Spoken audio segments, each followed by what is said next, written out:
Hello everyone, मैं ब्रजेश कुमार अपने YouTube channel GK by Brajesh पर स्वागत करता हूं। दोस्तों, आपके डेली करंट अफेयर का ये अगला वीडियो है। तो यहां पर जो लोग नए हैं प्लीज़ चैनल को सब्सक्राइब करें और मैंने जो भी वीडियो अपलोड किए हैं वो जाकर देख सकते हैं। प्लेलिस्ट में इसकी अभी बना दूंगा और आपको डिस्क्रिप्शन में मिल जाएगी। और साथ में जीके जीएस की क्लास डेली चली और आप उसको भी इसी चैनल पर देख सकते हैं, जो कि आपकी आगे आने वाली परीक्षाएँ यूपी पीसीएस, आरओ एसएससी की जो तमाम परीक्षाएँ हैं और यूपी ट्रिपल एससी सभी एग्जाम में ये फ़ायदा करेगा। ठीक है, तो चलिए शुरू करते हैं बिना किसी देरी के। यहाँ पर देखिए कुछ फैक्ट बता देते हैं, फिर उसके बाद हम लोग यहाँ पर क्वेश्चन और आंसर के फॉर्म में करंट अफेयर को देखेंगे। एम खानविलकर को लोकपाल अध्यक्ष नियुक्त किया गया है। ठीक है, जैसे पहले पिनाकी चंद घोष थे या पीसी घोष थे जिसको कहते हैं। ठीक है, तो लोकपाल अध्यक्ष के रूप में एम खानविलकर को घोषित किया गया है। गीता बत्रा को विश्व बैंक के जीएफ की पहली महिला निदेशक के रूप में नामित किया। तो गीता बत्रा नाम याद रखिएगा, वर्ल्ड बैंक याद रखिएगा, और पहली महिला डायरेक्टर की बात हो रही है। नवाब सलाम को आईसीजे का नया अध्यक्ष, इंटरनेशनल कोर्ट ऑफ जस्टिस की बात कर रही है, हो रही है। इंटरनेशनल कोर्ट ऑफ जस्टिस जो है द हेग नीदरलैंड में है। ठीक है, द हेग नीदरलैंड में। ठीक है, हेग जगह है नीदरलैंड में।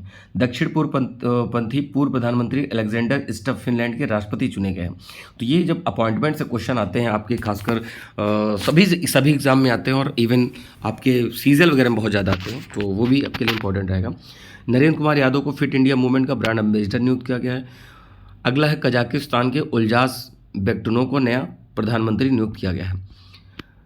अगला है राष्ट्रपति मुर्मू पूर्वोत्तर भारत की सांस्कृतिक समृद्धि प्रकाशित करने वाले विविधता का अमृत महोत्सव का उद्घाटन अमृत उद्यान में उद्घाटन करेंगे। अमृत उद्यान पहले मुगल गार्डन के नाम से जानते थे, जो कि राष्ट्रपति भवन में ही है, तो ये भी याद रखिएगा। अमृत उद्यान उसी को कहते हैं, पूर्व नाम मुगल गार्डन है।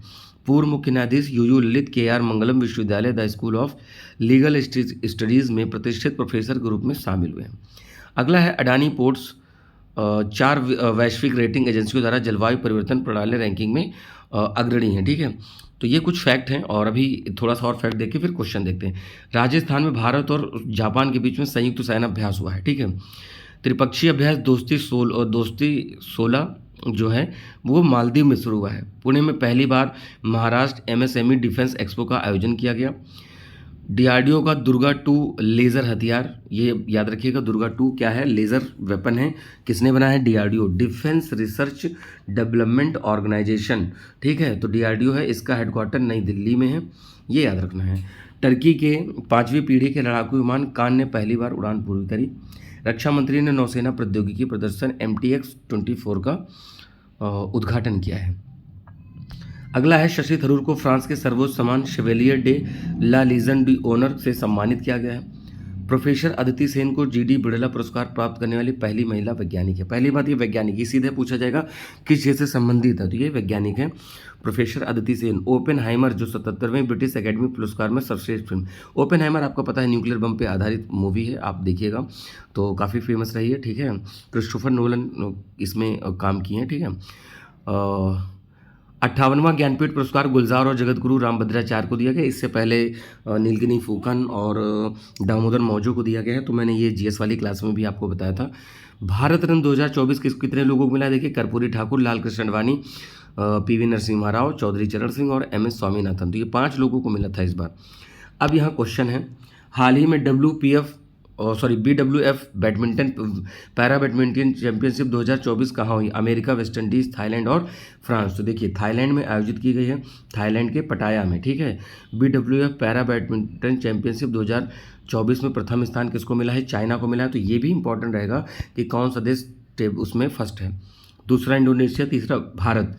BWF पैरा बैडमिंटन चैंपियनशिप 2024 भारतीय बैडमिंटन खिलाड़ियों ने 18 पदक जीते, जिन्हें 3 स्वर्ण, 4 रजत और 11 कांस्य पदक शामिल है। ठीक है, गोल्ड, सिल्वर और ब्रॉन्ज। स्वर्ण पदक विजेता कौन है? सुहास पतिराज, कृष्ण नागर और प्रमोद भगत। तो ये यहाँ पर है। BWF बैडमिंटन वर्ल्ड चैंपियनशिप जो है स्थापना 1934 में कुआलालंपुर मलेशिया में इसका क्या है? हेडक्वार्टर है।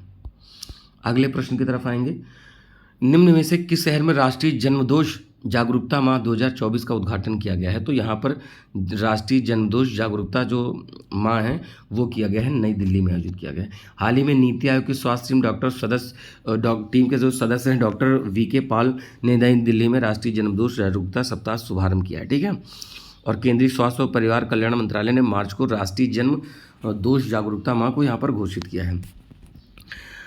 अगला यहाँ पर हाल ही में लॉन्च की गई Kamala Devi Chattopadhyay The Art of Freedom नामक पुस्तक के लेखक कौन है यहाँ पर? तो देखिए यहाँ पर क्या है, कमला देवी चट्टोपाध्याय। अगला है जे डेविंसन, रामचंद्र गुहा या निको लेस्लेट। तो यहाँ पर निको स्लेट है। देखिए नाम आया तो आपको लगा होगा कि वही होगा। तो Kamala Devi Chattopadhyay The Art of Freedom नामक किताब को निको स्लेट के द्वारा लिखा गया। देखिए अगर कोई बुक लिखा होता तो ऑटोबायोग्राफी अगर होता तो खुद के नाम से हो जाती है, अदरवाइज मोस्ट प्रोबेबली दूसरों के ही नाम होते हैं। यह किताब फरवरी 2024 में हार्पर कॉलिंस के द्वारा प्रकाशित की गई थी। अब यह किताब भारत में समाज सुधारक, नारीवादी और समाजवादी कमला देवी चट्टोपाध्याय की जीवनी है, यानी बायोग्राफी है। अगर होता कि भाई मतलब आत्मकथा है या ऑटोबायोग्राफी तो एक अलग होता। ठीक है, चलिए अगला है। तो यहाँ पर देखिए लेखक हैं why Bharat matter S Jaishankar. ये भी एनडीए सीडीएस के एग्जाम में पूछी गई किताब है। महाकविथाई वैरामुथु की लिखी है। Four Star to Destiny general M N Naravane. But ये है कि इनकी बुक पे अभी रोक लगा है क्योंकि उसमें उन्होंने जो आपकी अग्निपथ स्कीम है उसको लेकर नेगेटिव पॉइंट दिए थे। नेगेटिव पॉइंट मतलब उन्होंने उसके कमियां बताई थी जिसकी वजह से इन पर रोक लगी हुई है। भारत से ग्राफिक डिज़ाइन के लिए प्रेरणा Jaya Jaitley Gandhi life in 3 campus MJ Akbar और के नटवर सिंह के द्वारा लिखी हुई पुस्तक है। अगला है स्वदेशी रक्षा नवाचार को प्रोत्साहित करने के लिए डेफिकनेक्ट 2024 का उद्घाटन किस शहर में किया गया है? ठीक है, तो नई दिल्ली, जयपुर, कोलकाता या हैदराबाद। तो ये किया गया भाई नई दिल्ली में किया गया। 4 मार्च 2024 को मानेक शॉ सेंटर नई दिल्ली में स्वदेशी रक्षा नवाचार को, नवाचार होता है इनोवेशन कहते हैं इंग्लिश में इसको, इनोवेशन। एक होता है इन्वेंशन, इन्वेंशन कोई चीज़ पहली बार खोजी गई। इनोवेशन यानी उसमें कोई सुधार किया गया। मान लीजिए पहली बार किसी ने पेन बनाया तो अगले ने सोचा कि भाई ऐसा है कि पेन में बार बार रिफिल बदलनी पड़ती है, तो उसने क्या किया, कुछ मॉडिफाई कर दिया कि भाई एक साथ 4 रिफिल डाल सकते हैं, तो कुछ ऐसा मॉडिफिकेशन किया। यह कार्यक्रम स्वदेशी नवाचार को बढ़ाना और उभरती सुरक्षा चुनौतियों से निपटने के लिए एक सुविधाजनक उद्देश्य से यह किया गया। अगला है निम्न में से किस देश ने तंबाकू की बिक्री पर प्रतिबंध लगाने वाले दुनिया के पहले कानून को निरस्त करने का फैसला किया है? भारत, जापान, न्यूजीलैंड या आयरलैंड। तो यहाँ पर समझिए क्या है कि भाई कृषि और किसान कल्याण मंत्रालय। तो ये किसका? न्यूजीलैंड की नई सरकार ने तंबाकू के प्रतिबंध लगाने के लिए पहले कानून को निरस्त करने का फैसला किया है। ठीक है, न्यूजीलैंड सरकार ये फैसला जुलाई 2024 से लागू कर देगी। देखिए यहाँ उन्होंने कहा था स्मोक्ड तंबाकू उत्पादों में निकोटीन सामग्री कटौती करने का निर्णय किया। तंबाकू खुदरा विक्रेताओं की संख्या में 90% से अधिक क्या है, कमी आ जाएगा। निकोटीन की मात्रा कम हो जाएगी तो नशा लोगों को कम चढ़ेगा, तो वैसे ही कम लेंगे। तो विश्व में देखिए प्रथम क्या है, डिजिटल वीज़ा उपलब्ध कराने वाला पहला यूरोपीय संघ राष्ट्र जो है फ्रांस है। भारत में यूनिफाइड पेमेंट इंटरफेस भुगतान प्रणाली को स्वीकार करने वाला यूरोपीय देश। देखिए यूपीआई अगर यूरोप में किया है तो ये फ्रांस ने किया है। चांद पर कॉमर्शियल अंतरिक्ष यान भेजने वाला पहला देश अमेरिका। कार्यस्थल पर हिंसा और उत्पीड़न को खत्म करने वाला पहला एशियाई देश फिलीपींस। दुनिया का सबसे बड़ा एनाकोंडा सांप अमेजन फॉरेस्ट ब्राज़ील में मिलता है। हाल ही में यहाँ पर क्वेश्चन है कि हाल ही में केंद्र सरकार ने एक राष्ट्र एक चुनाव की संभावना तलाशने की इस अध्यक्षता में। देखिए ये क्वेश्चन फिर अभी एनडीए सीडीएस किसी में पूछा गया, तो यहाँ पर रामनाथ कोविंद होंगे, ऑप्शन नंबर बी। सी नहीं, ऑप्शन नंबर बी होगा। तो इनकी अध्यक्षता में क्या किया गया था, एक कमेटी बनाए गए थे जिससे क्या गया था, 1 नेशन 1 काम होना चाहिए। देखिए हमारा इलेक्शन कमीशन जो है वो आर्टिकल 324 के अंतर्गत आता है। कितना? आर्टिकल 324। 3 मेंबर का ये होता है जिसमें से एक चीफ इलेक्शन कमिश्नर होते हैं और 2 इलेक्शन कमिश्नर होते हैं। लेकिन जो भी काम होता है बहुमत होगा, या तो 2 ये मान लेंगे, 2 ये, या फिर ये दोनों मिलेंगे। ठीक, चलिए अगले हैं। तो यहाँ पर रामनाथ कोविंद इसके अध्यक्ष थे। बायो एशिया शिखर सम्मेलन 2024 का 21वां संस्करण किस शहर में हुआ? नई दिल्ली, हैदराबाद, मुंबई या बेंगलुरु। तो ये किया गया हैदराबाद। बायो एशिया 24 एशिया के प्रमुख जीवन विज्ञान और स्वास्थ्य सेवा मंच का 21वां संस्करण, जहाँ नवाचार डेटा कृत्रिम बुद्धिमत्ताओं की संभावना को फिर से परिभाषित करने के लिए एकत्रित होते हैं, और ये हैदराबाद में हुआ है। तो यहाँ पर देखिए दिया 18वां जो G20 का शिखर सम्मेलन की बात हो रही है कि 1999 में बना, और 19 कंट्री हैं, यूरोपियन यूनियन है और साथ में अफ्रीकन यूनियन भी है। ठीक है, इसमें एक और जोड़ लीजिएगा। तो यहाँ पर इसका जो थीम है वसुधैव कुटुंबकम था, विश्व एक ही परिवार। इंडिया में हुआ था, सितंबर के मंथ में हुआ था, इस वजह से और इम्पॉर्टेंट है। देखिए लिखा है ना 18वां नई दिल्ली में हुआ था, तो सितंबर में हुआ था, 8-9 सितंबर के आसपास। हाल ही में चर्चा में रहा नोर्गोनो कराबाख विवाद का संबंध किससे? देखिए 2 देश हैं, अजरबैजान और आर्मेनिया। इन दोनों देश के बीच में कॉमन पॉइंट पड़ता है नोर्गोनो कराबाख। तो इन लोगों में विवादित क्षेत्र है, ये भी प्रश्न आए हुए एग्जाम में है। आर्मेनिया की जो सेना अजरबैजान की मांग के अनुसार युद्ध विराम और पूर्ण आत्मसमर्पण के रूसी प्रस्ताव को सहमत हो गई। इसके तहत आर्मेनियाई सेना की इकाइयों को नोर्गोनो कराबाख से वापस ले लिया और कराबाख लड़ाके अपने हथियार को आत्मसमर्पण कर देंगे। ठीक है, अगला है हार्पर कॉलिंस ने कमला देवी, ये अभी फैक्ट हो चुका है तो हम इस पर आगे बढ़ते हैं। अगला है FIU यानी पेटीएम बैंक पर 5.49 करोड़ का जुर्माना लगा। केंद्रीय वित्त मंत्रालय के तहत वित्तीय खुफिया इकाई भारत में पेटीएम बैंक लिमिटेड पर 5.49 करोड़ का जुर्माना लगा है। यह कदम तब तक है जब तक PMLA के तहत कार्य करने वाले FIU IND ने पेमेंट्स बैंक इंडिया लिमिटेड के द्वारा कथित उल्लंघनों पर ध्यान दिया है, ये याद रखिएगा।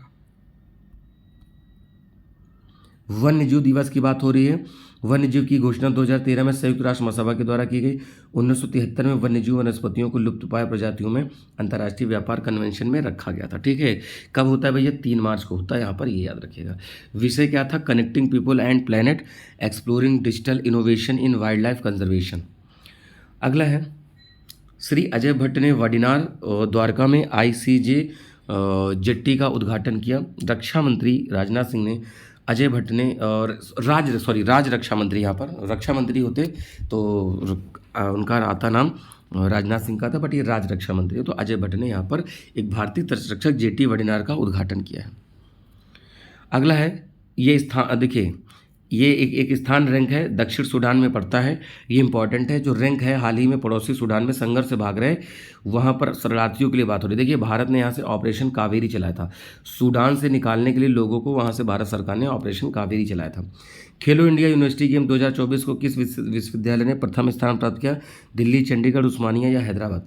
तो देखिए चंडीगढ़ विश्वविद्यालय को क्या हुआ कि खेलो इंडिया यूनिवर्सिटी गेम में, यानी जितनी भी यूनिवर्सिटी हैं उनमें बच्चों ने पार्टिसिपेट किया, डिफरेंट टाइप के जो गेम्स होते हैं, और उसमें चंडीगढ़ विश्वविद्यालय टॉप पे रहा है। अगला है विश्व एथलेटिक्स चैंपियनशिप 2027 का जो आयोजन है किस देश में किया जाएगा? Bharat, Japan, China, Bulgaria? तो यहाँ पर जो आंसर है वो चाइना में किया जाएगा। अगला है किस राज्य सरकार ने सार्वभौमिक जीवन बीमा योजना का अनावरण कहाँ किया है? मिजोरम, नागालैंड, सिक्किम, मेघालय? तो यहाँ पर नागालैंड में किया गया। क्या किया गया? राज्य सरकार ने सार्वभौमिक जीवन बीमा योजना का अनावरण किया है, कहाँ? नागालैंड में किया है। अगला प्रश्न है हाल ही में प्रधानमंत्री मोदी ने कहाँ पर सिंदरी फर्टिलाइजर्स प्लांट का उद्घाटन किया है? तो धनबाद, कोहिमा, शिलोंग या फिर लुधियाना? तो ये किया गया धनबाद। ठीक है, जब आप इधर झारखंड, वेस्ट बंगाल के पास पढ़ेंगे तो वहाँ पर आपको धनबाद पड़ेगा। भारत का पहला सेमीकंडक्टर फैब्रिकेशन प्लांट किस राज्य में स्थापित किया जाएगा? असम, त्रिपुरा, कर्नाटक या फिर गुजरात? तो यहाँ पर है गुजरात आंसर हो जाएगा, सेमीकंडक्टर फैब्रिकेशन प्लांट। अगला, भारत, इंडोनेशिया, ऑस्ट्रेलिया के बीच हुए पहले त्रिपक्षीय समुद्री अभ्यास को किस भारतीय जहाज ने हिस्सा लिया है? INS सह्याद्री, INS विक्रमादित्य या फिर यहाँ पर आपके सामने ऑप्शन है INS कमोरता, INS विक्रांत? तो यहाँ पर देखिए INS सह्याद्री आंसर है। 21 से 23 सितंबर 2023 को भारतीय नौसेना के स्वदेशी निर्मित युद्धपोत INS सह्याद्री इंडो पैसिफिक तैनात मिशन में रॉयल ऑस्ट्रेलियाई सेना के इंडोनेशिया जहाज़ों और विमानों के साथ पहले त्रिपक्षीय साझेदारी अभ्यास में भाग लिया। अगला, हाल ही में 53वां Dada Saheb Phalke life time achievement पुरस्कार 2021। देखिए अब आपको सर 24 में 21 का क्यों पढ़ा रहे हैं? अवार्ड ही पिछले ईयर का मिला तो उसमें हम लोग कुछ नहीं कर सकते हैं। वहीदा रहमान, धर्मेंद्र, हेमा मालिनी, अमरीश पुरी? तो यहाँ पर ऑप्शन ए वहीदा रहमान जी को दिया गया है, क्योंकि जब अगला मिलता तो घोषित हो 4 साल बाद मिलेगा किसी को तो वो 22 हो जाएगा, 22वां हो जाएगा। ऐसा नहीं है कि उसको हम 4 साल का जोड़ देंगे, नहीं 25 नहीं होगा, वो 22वां हो जाएगा। तो सूचना और प्रसारण मंत्री अनुराग सिंह ठाकुर ने घोषणा की है कि प्रख्यात अभिनेत्री वहीदा रहमान को वर्ष 2021 के 53वें दादा साहब फाल्के पुरस्कार से प्रदान किया जाएगा। देखिए 2020 में 52वां पुरस्कार आशा पारेख को दिया गया, तो उसके बाद अब दिया जा रहा है। भारत में पहली बार आयोजित मोटो GP 2023 के विजेता कौन बने हैं? Marco Bezzecchi, Jorge Martin, Fabio Quartararo और ब्रांड वाइंडर? तो यहाँ पर मार्को बेजेची जो हैं इन्हें Italian Grand Prix motorcycle race में नोएडा बुद्ध इंटरनेशनल सर्किट में पोल पोजीशन से जीत हासिल करी और भारत पहली मोटो GP मतलब भारतीय GP के विजेता बने। स्पेन के जॉर्ज मार्टिन दूसरे स्थान पर हैं। इंडियन आयल को शीर्ष प्रायोजन अधिकार मिले थे। हाल ही में 19वें एशियाई खेलों में भारत का अपना पहला स्वर्ण पदक किस वर्ग में जीता है? क्रिकेट, निशानेबाजी, शतरंज या टेटी? तो देखिए निशानेबाजी में क्या हुआ है कि यहाँ पर पहला अवार्ड दिया गया है, मतलब अपना पहला स्वर्ण पदक निशानेबाजी में जीता है। ठीक है, चलिए आगे आते हैं। हाल ही में केंद्रीय प्रदूषण नियंत्रण बोर्ड के स्वच्छ वायु सर्वेक्षण 2023 में 10 लाख से अधिक आबादी वाले शहरों की श्रेणी में शीर्ष 3 स्थानों पर किसे चुना गया है? इंदौर, आगरा, ठाणे, सूरत, आगरा, ठाणे, इंदौर, सूरत, ठाणे और इंदौर, आगरा, सूरत। तो यहाँ ऑप्शन हो जाएगा इंदौर, आगरा, थाने। तो केंद्रीय पर्यावरण, वन और जलवायु परिवर्तन मंत्री भूपेंद्र यादव ने भोपाल में स्वच्छ वायु 2023 के तहत पुरस्कारों की घोषणा की है। मध्य प्रदेश के इंदौर में प्रथम स्थान, आगरा दूसरा और ठाणे को तीसरा स्थान मिला है। हाल ही में राष्ट्रपति द्रौपदी मुर्मू ने किस राज्य के पूर्व मुख्यमंत्री एन.टी. रामाराव की स्मृति में 100 वर्ष रुपए का सिक्का जारी किया है? तो ऑप्शन ए है आंध्र प्रदेश, महाराष्ट्र, एमपी या फिर उड़ीसा। तो यहाँ पर आंसर हो जाएगा आंध्र प्रदेश। नाम ही से पता चल रहा था कि कहीं किसी साउथ स्टेट के हैं। राष्ट्रपति द्रौपदी मुर्मू ने राष्ट्रपति भवन के सांस्कृतिक केंद्र में महान अभिनेता और आंध्र प्रदेश के पूर्व मुख्यमंत्री स्वर्गीय एन.टी. रामाराव के जन्म शताब्दी के उपलक्ष्य में 100 रुपये का सिक्का क्या किया है, जारी किया है। ठीक है दोस्तों, तो यहाँ पर ये आपके इंपॉर्टेंट क्वेश्चन रहे और उम्मीद है कि आपको ये सारे क्वेश्चन समझ में आए होंगे। तो जो लोग नए प्लीज़ चैनल को सब्सक्राइब करें और ज़्यादा से ज़्यादा लोगों में शेयर करें। आपकी जीके जीएस की क्लास चल रही है, उसको भी आप ज़रूर देखें लगातार, आपके हर एक एग्ज़ाम में काम आएगा। मैंने कोशिश करी कि आपका CGL, UPSSC, पेट इन सभी के एग्ज़ाम में कहीं पर भी आपका क्वेश्चन ना फंसे। तो उम्मीद है आप इन्जॉय किए होंगे, पढ़े होंगे, उसको अच्छे से पढ़िए और साथ में करंट अफेयर की डेली क्लास मिलती रहेगी। किसी बस अगर लेट हो जाता है या नहीं आ पाता तो कहीं ना कहीं मैं फंसा होता हूँ, अदरवाइज़ आपकी क्लास रेगुलर रहेगी। ठीक है, मिलते हैं अपने नए, और इसका PDF मैं अपने टेलीग्राम ग्रुप पे डाल दूंगा, तो आप वहाँ से उसको ज्वाइन कर सकते हैं और PDF को डाउनलोड कर सकते हैं। ठीक है दोस्तों, नमस्कार, थैंक यू, जय हिंद।